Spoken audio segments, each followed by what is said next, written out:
what we're talking about today, writing your teaching philosophy statement. There's me, there's Jonathan.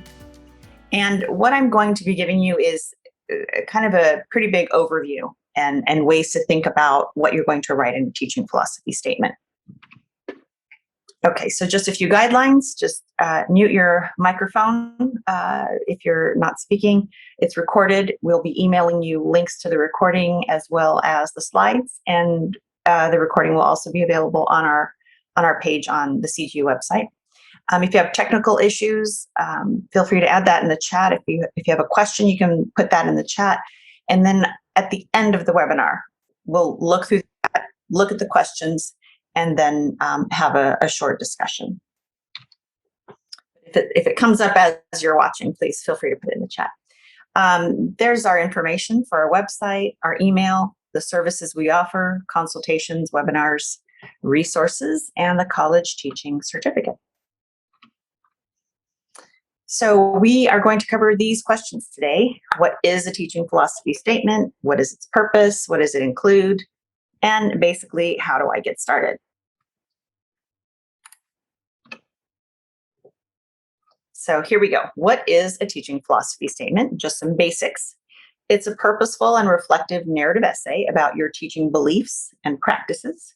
It's an articulation of those beliefs about teaching and learning and that whole process, and you will support it with concrete examples of how you enact those beliefs and practices in the classroom. It's a very key statement there, and it's ultimately a clear and unique portrait of your identity as a teacher. The purpose, aside from the obvious, you're applying for jobs. So it can be personal, professional, or pedagogical.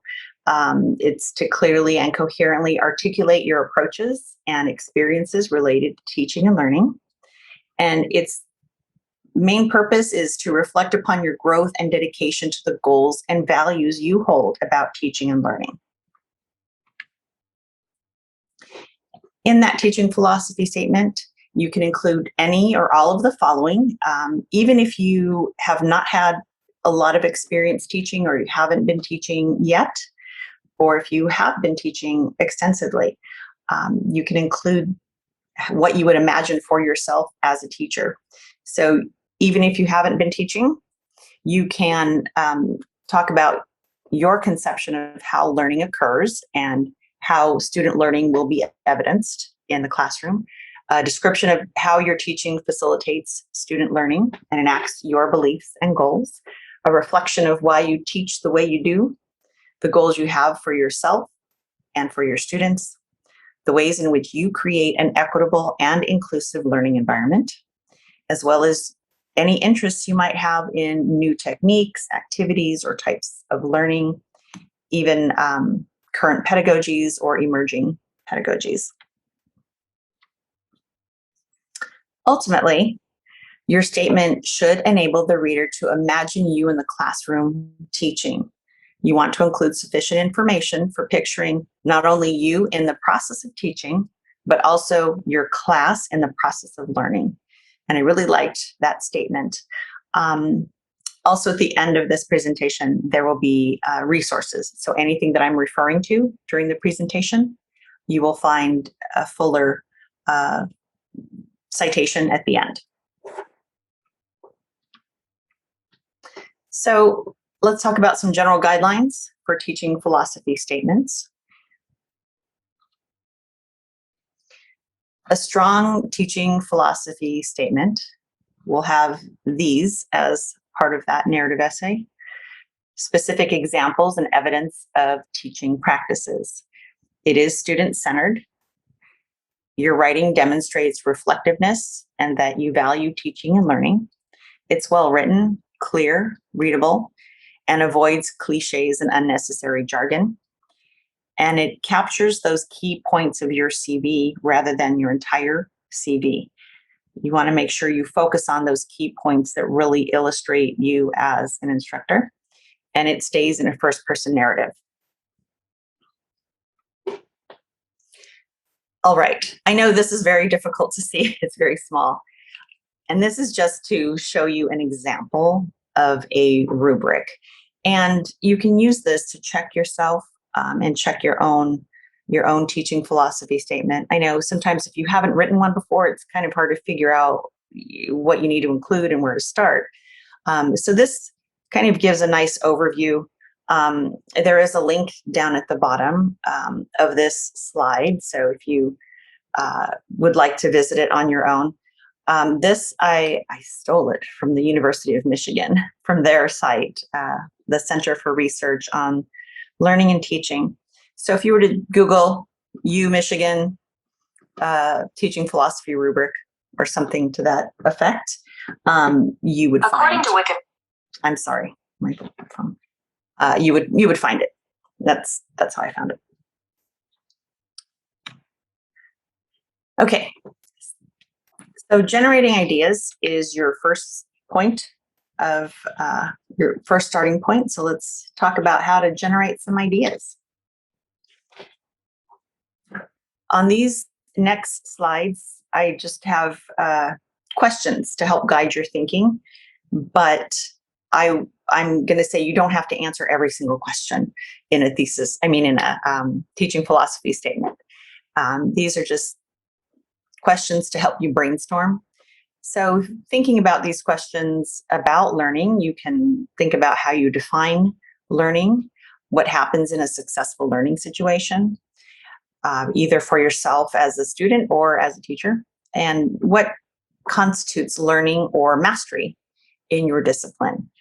What are those distinctions, and what will you be doing for your students in the classroom?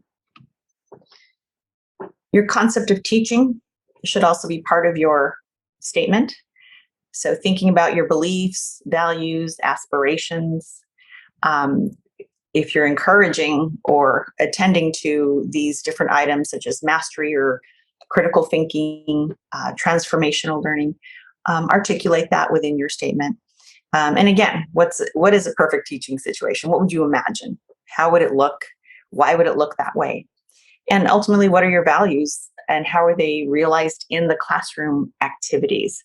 So always make sure that whatever you're saying about your beliefs and values, you're moving it beyond that and talking about how that will appear in the classroom and how you will infuse that into your curriculum or your course design. Goals for yourself, your students, and your interaction with students. So here's that student-centered part. What skills should students obtain as a result of your teaching? What will they walk away with? What are some outcomes that you will include with your course and your course design? Also, your interaction with students. How do you feel about advising and mentoring? If someone were to walk in and see you teaching, what would they see? And why do you want to work with students? Why is that important to you? Why do you value it? Why do you enjoy it?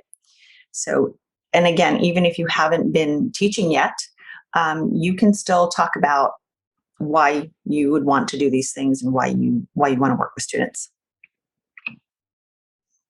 Okay, you can also, and you should also, include your methods for teaching. So which methods will you consider to reach the goals and objectives?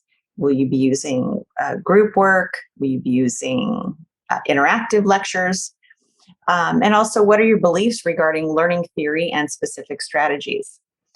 And for that kind of a question, I would keep it in the positive and saying these are the ones that I think work well for students, as opposed to using your time to say, well, these aren't good, or these don't work anymore, or these are outdated.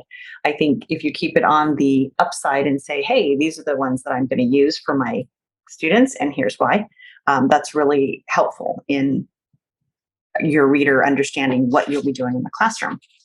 Pedagogies and frameworks you might be using, new ideas or strategies you might want to try, and the rationale behind it.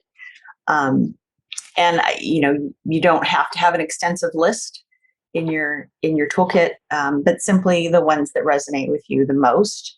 And you can even talk about it as a student and as you will be when you're teaching.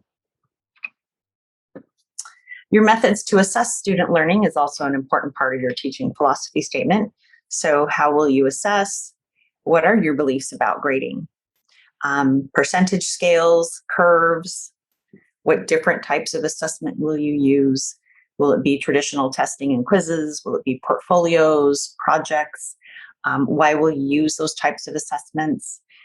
So always when you're talking about assessment, you don't have to, again, cover the waterfront, but choose the ones that are most meaningful for you to talk about and why that's important to you as an instructor. Your teaching philosophy statement can also include your professional growth, how you will continue growing as a teacher, the goals you have for yourself and your professional development, how will you reach them, how will you learn new skills, how will you use student evaluations, have you expanded your skills, have your attitudes towards teaching and learning changed over time, and what are the ways you know when your teaching has been effective.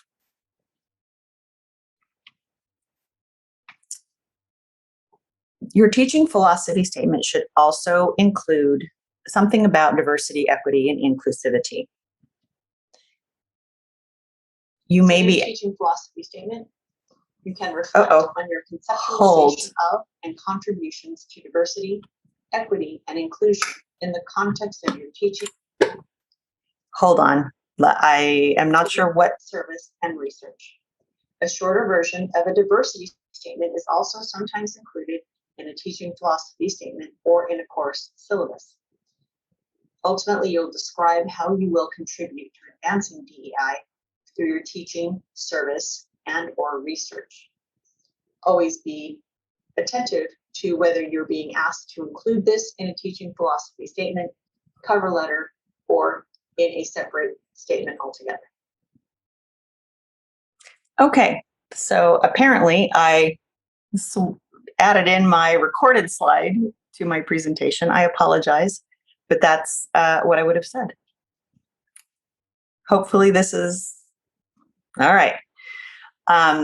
Okay, so the purpose of having a diversity statement or including DEI is so that the institution or the department that's running the job search can identify candidates who match with the job or the campus or the institution. So even if you are writing a separate diversity statement, still include that brief DEI section in your TPS. And in it, you want to describe your experiences and commitment and how that will contribute to the institution.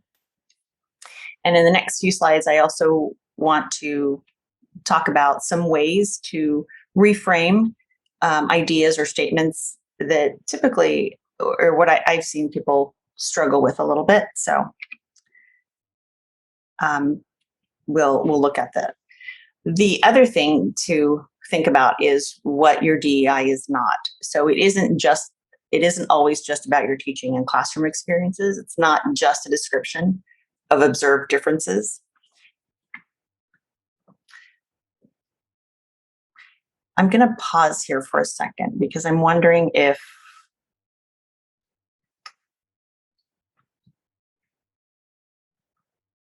one second. I think I might be having some technical difficulties.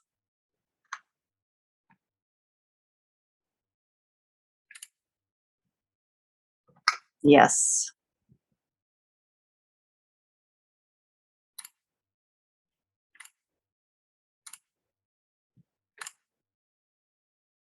Okay, so are we back?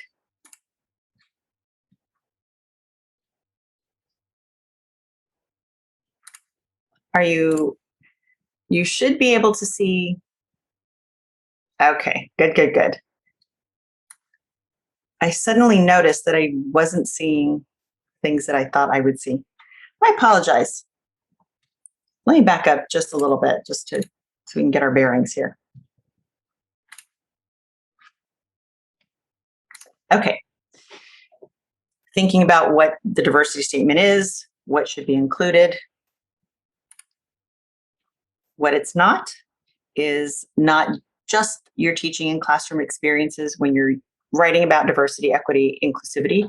You're talking about yourself as well and what you've seen and how you will advance equity and inclusion in your classroom. So you don't want to limit yourself to just saying, yes, I've seen these differences. And you also don't want to focus just on the story of your own differences or your own experiences. Always make sure you connect it to teaching. And by all means, whatever you're writing, don't be critical of an institution or a particular discipline or field. If you are interested in saying, yes, I've noticed these problems in my field, I would say keep it on the positive and say, in my field, I want to incorporate more of this angle or this perspective. So always talk about what you can add and how you can contribute. So really avoid seeming like you're critical of any group or institution or discipline. Okay. Sometimes we have a starting statement that looks like this, about acknowledging people from different groups or backgrounds and that you do attend to them. You can push that a little bit further. So this second reframing section is, yes, since students have a variety of learning experiences, meaning you acknowledge it, I use a mix of classroom activities and assignments such as, and then you'll add in what you use or what you will use. So here you're saying, yes, I recognize this, and here's what I will do to fit my teaching with that particular idea. So always make sure you're connecting to your teaching or your research or service in some way.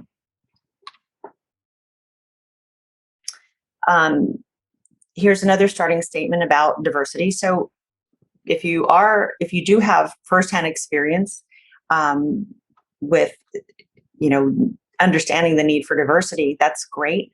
But again, push it a little bit further and talk about what you'll do about that, right? So in that second statement, my experience as a member of an underrepresented group has helped me build a toolkit for mentoring students who face similar challenges based on their identity.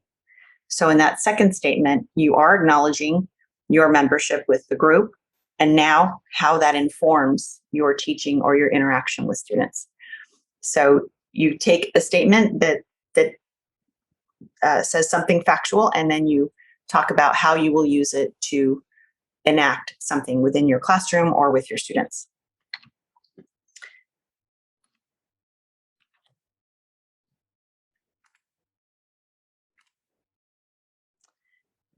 There's another statement that I often work with students on, and sometimes if someone hasn't had a lot of experience with diversity, it's not a problem. And I know some students or educators struggle with how to say that. So starting off with this idea that there's very little experience with diversity is okay, but push it forward and reframe it. Because I had little experience with cultures outside my own, I seek opportunities to learn from others with different perspectives on a variety of topics. And that way you're demonstrating, yes, I acknowledge that I don't have a lot of experience with diversity, but here's what I'm going to do. And this is how I will help my students or contribute to the campus or contribute to the community. So it's always with the idea that you have a starting point, and now how will that look in practice? Okay, so now that you've done brainstorming and you've got some ideas about what you might put into your teaching philosophy statement, you can think about creating a draft. So here are some ways that you can organize your draft. And it will vary according to your own style and what, if you're applying for a teaching position or for tenure or to participate in research, it will vary. But the goal is to have some kind of organization that your reader can follow. And also you might have to extend or compress your teaching philosophy statement according to the needs of the position or the school. So you might have to adjust and move sections around. You might have to cut things down. So one way is a section or paragraph for your brainstorming topics. If there's overlap, you can combine them. You can also do it thematically. So talk about your teaching, your learning, your leadership. You can organize it by your roles, who you are as a teacher, a leader, a scholar. Chronological also works really well. So past, present, and future, or goals, the goals you have for your students, for yourself, your community. And again, you can, once you have those big chunks and you understand what you're talking about in each section, it's easier to move them around. And within those chunks, you can talk about your values and beliefs, your practices. But I like thinking about these big frameworks, kind of like as containers to, places to put your ideas. And then once you've gotten, some form of a draft, it's reviewing and revising. So I thought I'd add a couple of statements that might be helpful as you are thinking about how to make something more specific or just a little more focused. So in that first statement, it's the value of helping students, modeling complex ways of thinking, and that's great. But when you revise, you can add something even more specific. So saying things like, yes, I value helping my students understand difficult information, such as, and that way you're demonstrating something very focused and specific about what you will teach.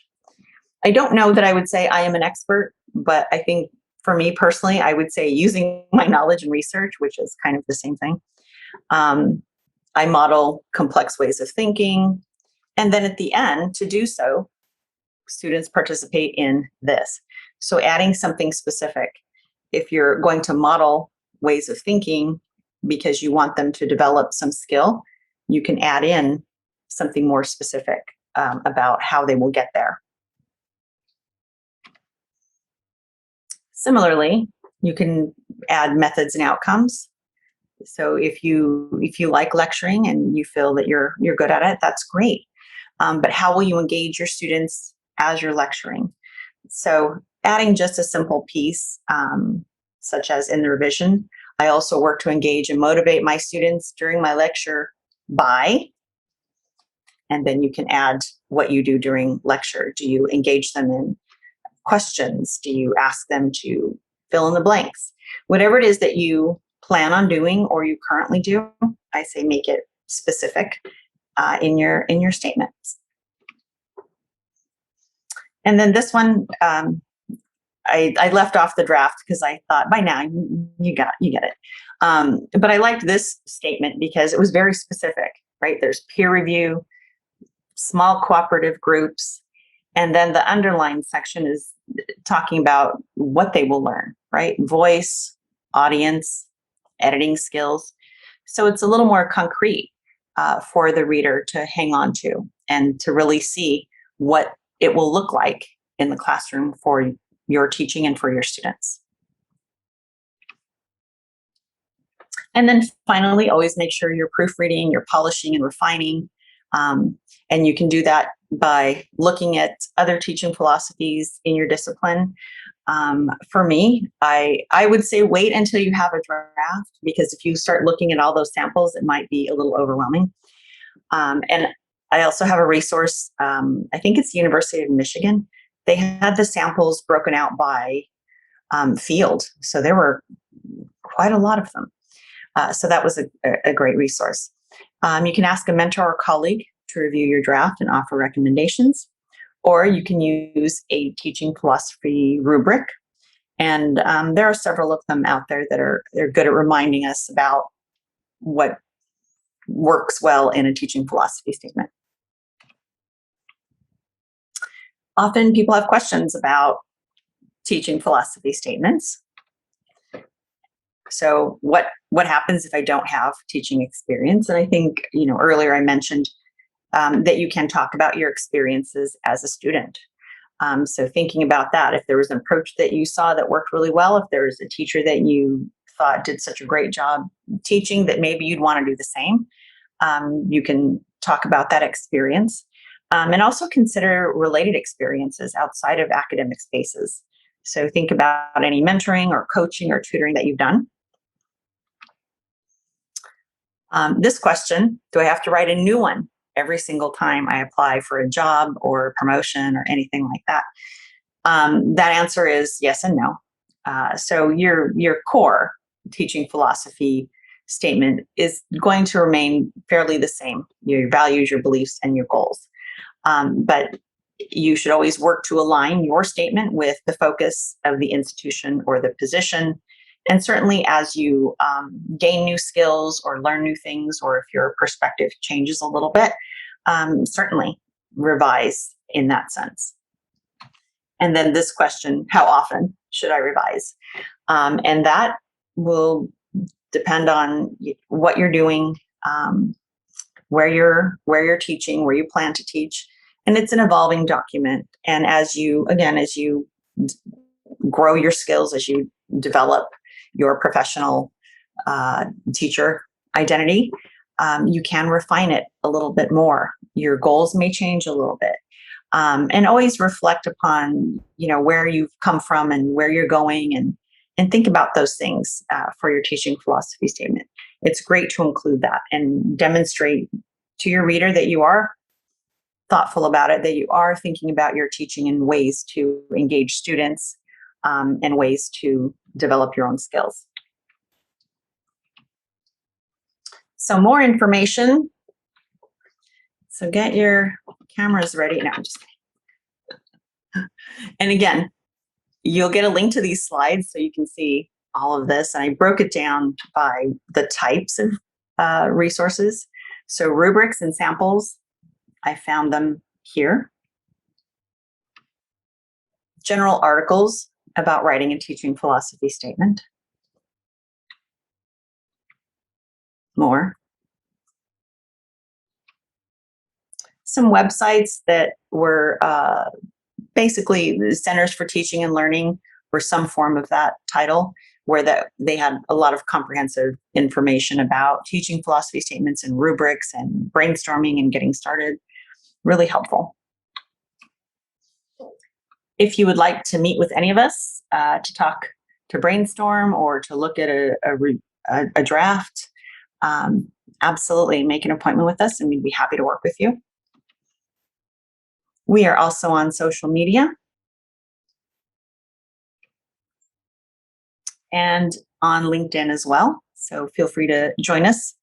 The title of our group is the CGU Ethical Pedagogy Community. We've got some upcoming webinars: assessing student learning and student self-assessment, equity-centered and system thinking, leadership in the classroom. So here you can hear more about different types of assessing, how to evaluate student work, and thinking about equity, inclusivity, systems thinking. And these are all great frameworks or pedagogies that you can incorporate into a teaching philosophy statement. So even if you haven't taught yet and you love this idea of system thinking, you can absolutely talk about that on a TPS and how you will use that in your classroom. We've got some poll questions. If you can please forgive the little stall in the middle. So let me get to that in just a second. Oh, there you go. Thank you, Jonathan. So if you don't mind, let's just give this a few minutes. You should be able to see the poll. And then we'll get to some of the questions either verbally or in the chat. So I'm going to take a quick look while you're answering the polls. I would say your observations are important as well. If you haven't had that firsthand experience where you're running the classroom, you still can observe like what has worked well in the classroom, or what works well with the students, or how students respond, and what you would hope to do in your own class when it comes time for you to teach. What would you do in the classroom? And I would say always demonstrate that you are observing the students, or you're observing the different kinds of students and how they're learning and how they're engaging, and what you would do to encourage that kind of an environment for your own class. I think being able to see and observe is also a valuable experience. And then someone else had a question. Was it Derek? Oh, yes.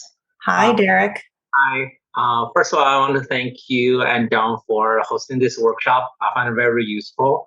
My question is, should you include maybe your struggle, mistake, or failures in the statement? How do you reframe it in a way that can maybe make your statement strong? I think, and that is a very good point. Even if you have made mistakes or you've struggled or you've changed your thinking about teaching, mention it, and then what's happened afterwards. So always bring it to the idea of what have you learned from it and how will that inform what you will do in the future.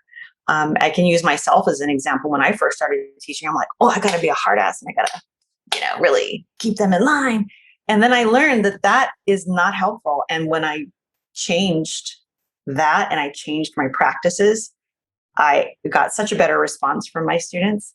But yeah, it's perfectly fine to acknowledge that you had one mindset or something you struggled with maybe, or mistakes that you made early on, or even just like, I used to think this way about teaching, but I've learned these things and now here's what I will do in the future.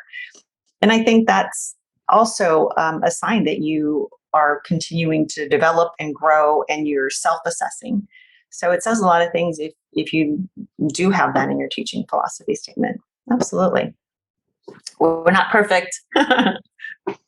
I see Denise's question in the chat. If it is incorporated already into the curriculum, does it need to be singled out as a teaching philosophy statement? I personally, no, I think it depends on how you feel about that. For my money, I'm like, hey, why don't you turn that into an assignment? Like, here's a teaching philosophy statement. What's your philosophy of learning? But yeah, I've taken chunks out of my teaching philosophy and added it to my syllabus, or at least just talked about it. So I don't think it needs to be particularly highlighted that it's this longer statement, unless you want to. I don't know if if that answered the question well enough. I used to hate that when teachers would tell me, well, it depends. I'm like, no, just tell me. Marissa says, I'd be interested in a webinar on how to write a DEI statement. And I think we just had one a couple of weeks ago. So take a look at our website and the recording should be there. Didn't we have one about a DVS, Jonathan? Remind me. Or was yes, we had one on writing the diversity statement. It was done by Liz, and Okay. I'll go fish up the link for that and send it in chat. Definitely. But if you visit our website, you can look at the past webinars and the recordings. So yes, and excellent question. How long should a statement like this be? Oh, that's a good question.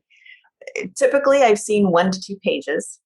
If you're applying for something that's like a full-time tenure track job, they might ask for 3 to 5 pages. I've also seen things like, in your cover letter, please articulate your teaching philosophy and your diversity statement, and it can't be more than 1 page. So what will help you is having those great sections so you can pinpoint, like, okay, that's my section about this. Let me condense it. So being able to navigate through your own teaching philosophy statement and where you can cut and compress is helpful. Yeah, but it will vary school to school. So writing a syllabus and what is a good syllabus? We can help you with that. We've got some samples. Jonathan, do we have I don't think that we have a webinar just on the syllabus, but we might in the future about designing your course syllabus. Yeah, we just talked about that in the last meeting, adding a webinar on the syllabus. Very good. We haven't had, but we do have a template. Yeah. That we can give you. So stay tuned. We'll be having a webinar about that. And in the meantime, I would say also too, just look at the target school and see if there are some samples that you might find. So the websites in the resources section will probably have something. But yeah, so I would say try to align it with if you're aiming for this kind of institution where you might want to teach, try looking and seeing if there's a syllabus somewhere on their website, or see what those teachers are doing. That's what I would recommend. Yeah. So Ted likes, yeah, I because I teach, I'm always like, how can I turn this into an activity? Like, even if I want to watch a movie in class, I'm like, I want to watch this movie. How do I turn it into an activity? And I'll try to find some way to work it in there. And they seem to like that. But yes, absolutely. I think that's, asking students to think about their own learning and what they want to learn and why they want to learn it. And it also signals that you care about what they think and that they're part of the process. They're not just there to passively receive information. That's what I would recommend. And there's our social media in the chat, slides to our diversity statement webinar if you want to take a look. I don't know that I'd be the best person. How to include films in PowerPoint presentations. I don't know. Maybe that's Jonathan's expertise. You saw what happened with my Yeah.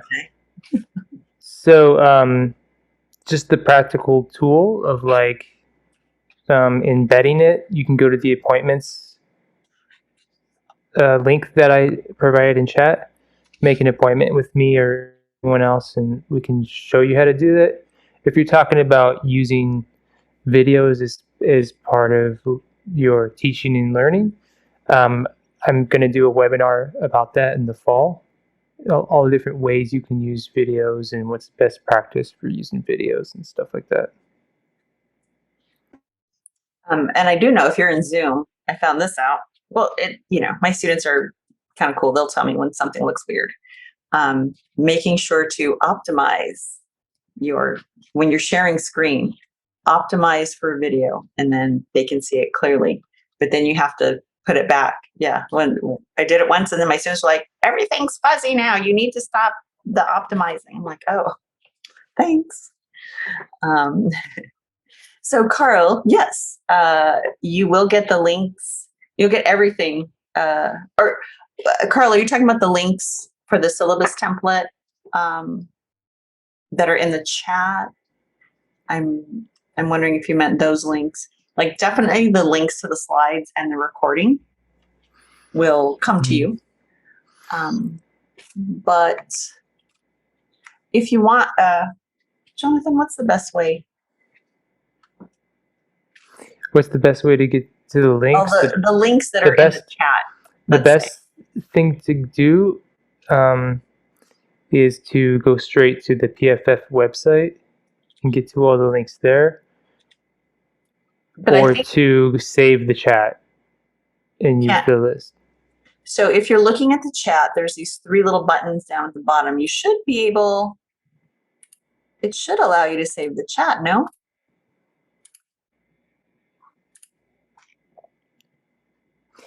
Yeah, if you click on the kebab icon, it should allow you to save the chat. Kebab icon? I haven't heard that. Yeah, if it's sideways, I call it the kebab. If it's vertical, I call it snowman. Okay, I like that. That makes sense. And then the one with the 3 bar lines, that's hamburger. I'm learning new things all the time. Excellent, thank you. So Denise, yes, inserting links successfully. That's always a struggle for me too. So yes, Jonathan is great at that stuff. Jonathan, Noah incorporates that in his PowerPoints all the time. He always has a video clip that you can just click on and it plays, and it's like magic. So Carl, are you able to save the chat so you can get those?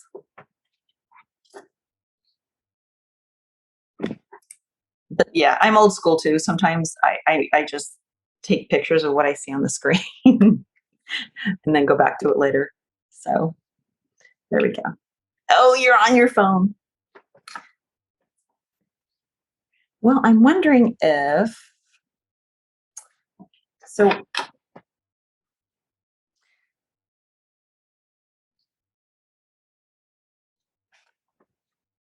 I'm going to write down your, do you have a, Carl, do you have a CGU email? And I can try to capture the links and email them to you if you'd like. All right. So let's do that. There we go. And Eugene has not a question, but about how to write a TPS, but a general one. How do teachers identify members of underrepresented groups in their classroom? That's a tough one.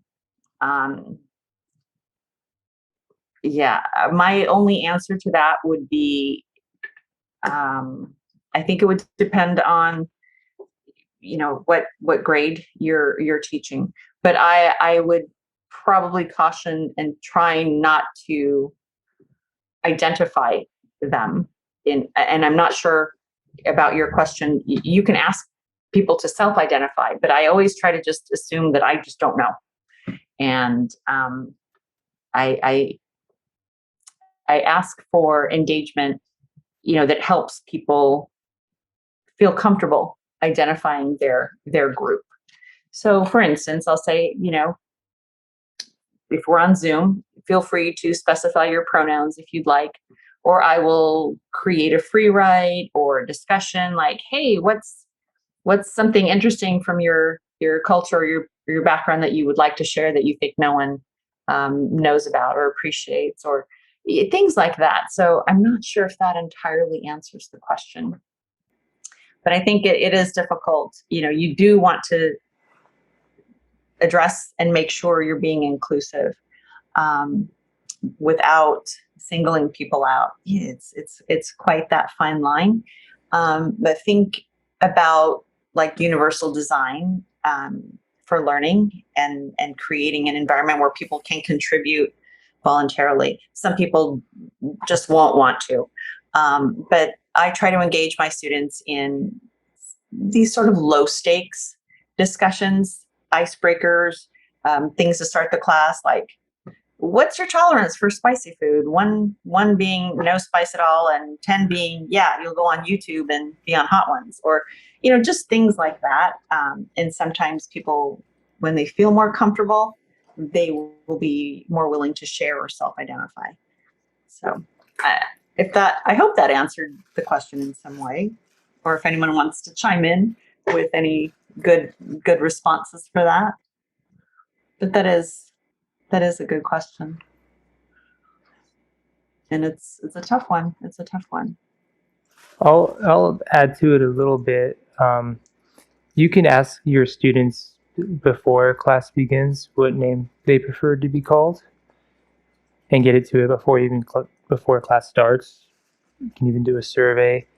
And then if it's about being a resource person, just making sure that you're providing all of your students resources for all different sorts of student groups, so that, you know, students that need international student resources have those, students that need like the Queer Resource Center or something like that, they have that, food banks, housing services, things like that. That way you can try to make sure you're doing what you can for those underrepresented groups while not singling somebody out. And yeah. Yes, that's a good point. And in your syllabus, you can include all those different resources that are available to students. And then also just being supportive to students when they do approach you about something. You know, you may not be aware of the personal struggles your students are going through, but if somebody does approach you about something, just being a supportive, you know, professional and supportive. And I think Derek has a question. Yes, Derek. Oh, yes. I'm actually also asking questions that's not specific to the statement. I'm an incoming student, and I received the email from Ms. Shamani Diaz about the summer and I think spring classes. So I want to know more about the college teaching certificate and like how many units it requires, and what is the purpose of that, and also just to know more about that certificate. Yeah. So for the certificate, it's It's no units, no cost, and it's 2 semesters. So it's set up like a course so that it does appear on your transcripts as something that you have completed. The first semester is when we cover pedagogies, frameworks. We talk about designing your syllabus and your outcomes. What else? Diversity statements, teaching philosophy statements. So we give you like the package, if you're ready, like a teaching toolkit. So if you start teaching, you already know how to think about a lesson plan. You've done a teaching demo. You've designed some outcomes. You've designed an assignment. So it's a great place to practice and get feedback on these before you actually start teaching. So the first semester, you'll be learning all about that. And it is set up like a class where you meet once a week. And then the second semester is self-paced. And that's when you're just submitting your items and getting feedback. The benefit of that is so that you can express to a potential employer that you do have those skills, even if you don't have extensive teaching experience, that you do have a background in understanding pedagogies and frameworks. And I think it's great to just have that on your transcript and to have that as part of your CV that you did earn that certificate. Yeah, so I'm actually in the School of Education Studies. I'm in the program of getting my Master's of Education credential. Would it be kind of like a redundant to get the college teaching certificate as well? It might be, I think it would depend on. I have two ideas about that. It would depend on where you're planning to teach in the future, and it might also you might also, because if you're writing a teaching philosophy statement, you will be talking about those things as well, right? The pedagogies and frameworks that you already use. So I don't know, but I think it would be worth having a meeting or just having a conversation with Shamini about it. And yeah, and I think she's also planning to teach the TNDY course in the fall, if I'm not mistaken. So if you need that credit for the TNDY course, you could cover both. But if you're taking it as TNDY, you pay the full tuition. But it's kind of like you get two benefits for the price of one class. You get your requirement fulfilled, and you get teaching pedagogies, and it's great. It's a good course. So I would. And Shamini was in the same program too, right? She got her PhD in education. Yes. Here at CGU. So from what I've heard her saying, it's not redundant because PFF goes a lot more in depth into it than the more broad overview you get in your department. And also, we're a graduate-only institution, so PFF provides you that hands-on practice, like doing your teaching demonstration and like designing a course. It gives you those practice and performative based elements as well as going really deep into the pedagogy. So you get those things as part of the curriculum, but I would think of the PFF program as like, the applied practice of what you're learning in your program. Yeah, you'll walk away with like a whole set, like ready to go. So you can apply to teaching positions or have your kind of portfolio set up and ready to go as well. Denise also has a question. The Higher Education Academy certificate from the UK have an official value in the US. That I don't know. But I would imagine so. Yeah, does anybody know the answer to that? I mean, I've been here my whole life, and so part of the problem with that is like you're always thinking the other way around. Does my US degree translate? Wait, does that? Yeah, not, So I don't know. And I would say if you're applying for a job, make the case for it. Why not? Give it that, like, I have this certificate and here's how it's valuable because here are the things I learned and this is what I will do with it. So I unfortunately don't have an answer for that one. And it will depend on, yeah, and it'll depend on where you're applying. Oh, but That's the other thing. while you're there, Denise, I'll just show you this real quick, even though it's not part of our thing.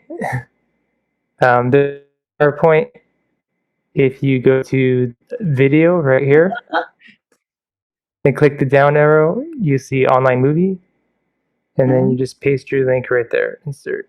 Oh, Right, thank there you go. Jonathan. Puts the movie in there. Awesome. Thank you. And it's 2:00. So thank you for coming. Thank you for your questions. I'll be here for a little while longer if you've got any other questions you'd like to ask. So check out our website and take a look at our other webinars that are coming up, or any of our recordings for previous webinars. Excellent. Thank you. Have a great day. And I hope I will see you at our one of our other webinars. Have a great afternoon. Enjoy the weather. Looks pretty nice outside. Thank you. I hope it was helpful.